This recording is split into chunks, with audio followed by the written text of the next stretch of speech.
This week on Empowering Midlife Wellness, I'm bouncing off what we were talking about last week, just the difficult things that can happen in life as we get older and how to be the best friend to yourself. You can do this by yourself. The only person who will never leave you is you.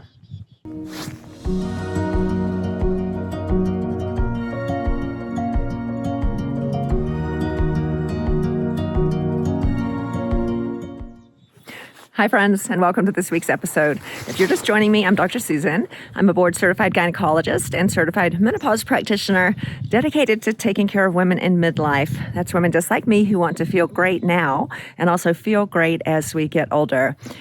You know, sometimes we talk about menopause and hormone replacement, and sometimes we need to really dig into this emotional part of getting older. Last week, I was talking about dealing with some of the tougher things in life and kind of bouncing off that a little bit. I'm going to tell you a story about something that I did recently and then how it kind of relates to how we can take care of ourselves without needing anyone else to do that for us. So you might have seen on Instagram, I went to New Zealand. That's where my family lives over the Christmas holidays. And my daughters encouraged me to go skydiving, which is something I wouldn't usually do. I describe myself as being afraid of heights, but they were very persuasive. So this was a tandem skydive. You're absolutely not having to do anything except be in the hands of another person. So it's a real exercise in surrender. You're just absolutely giving yourself to this other person with complete 100% trust. Someone you've never met before. So just based on 100% trust, you put your lives in their hands. So off we go. We get to the facility, and then you're paired up with your person. So I was paired up with a very handsome French man who was probably 35, and I think they did this on purpose. They recognized that I probably need a little more reassurance than some of the younger ones. So this guy was very serious and very professional and very, very reassuring about his talents. So when we got in the plane, you're sitting practically in his lap, and he sticks the clips on to attach himself to you, pulls them in really tight, and he said, "Don't worry, I will not drop you." And I just went, well, all right then. Just complete surrender. And my fear disappeared. What happened was I was in the hands of somebody that I completely 100% trusted to take care of me. I had no doubt whatsoever that he would take care of me. And off we went, and it was this magical experience.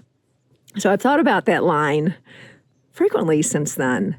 And what it applies to now as we're in midlife is myself and so many women that I meet who have somehow lost themselves, somehow become less than the fullest version of themselves throughout life.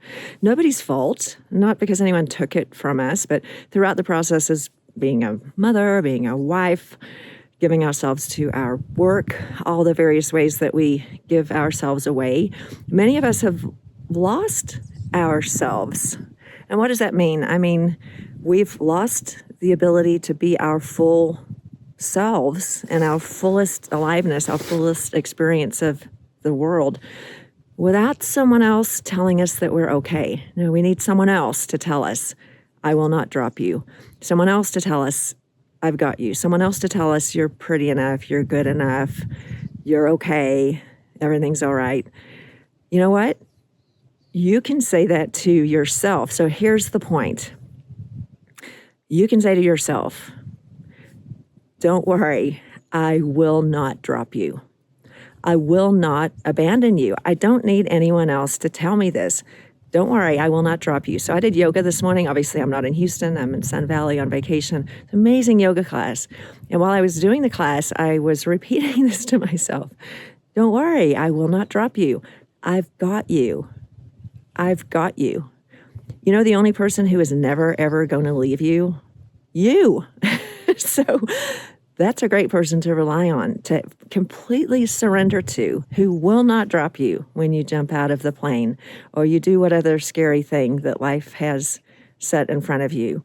The things we talked about last week, the normal things in life, the kids leaving, the illnesses that set in, the parents getting sick and dying, the jobs changing, the fires, my friends in Los Angeles who just went through that nightmare, all the things. Don't worry.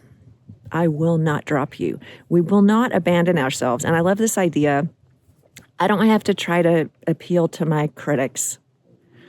I don't need to do that. We don't need to be everything to everybody. Why don't we appeal to our fans? Just hang out with the people who love you.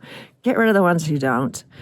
You are enough. If somebody's telling you in any way that you are not, think about extracting them from your life, because you are, in all the little ways, the 1,000 paper cuts that other people can tell us or suggest or imply that we're not enough, that you're not quite enough.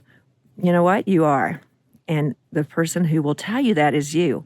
So tell yourself this. Don't worry. I will not drop you. I've got you. You. I've got you. Yeah, and it's wonderful to have other people in your life. We need to be connected. And stick with the people who are your fans, the ones who love you already. Don't waste your time trying to make people love you who just have a different opinion. Okay, so you got this. And if you learned something today, please share it with your friends. Don't forget to subscribe, and I can't wait to see you next week.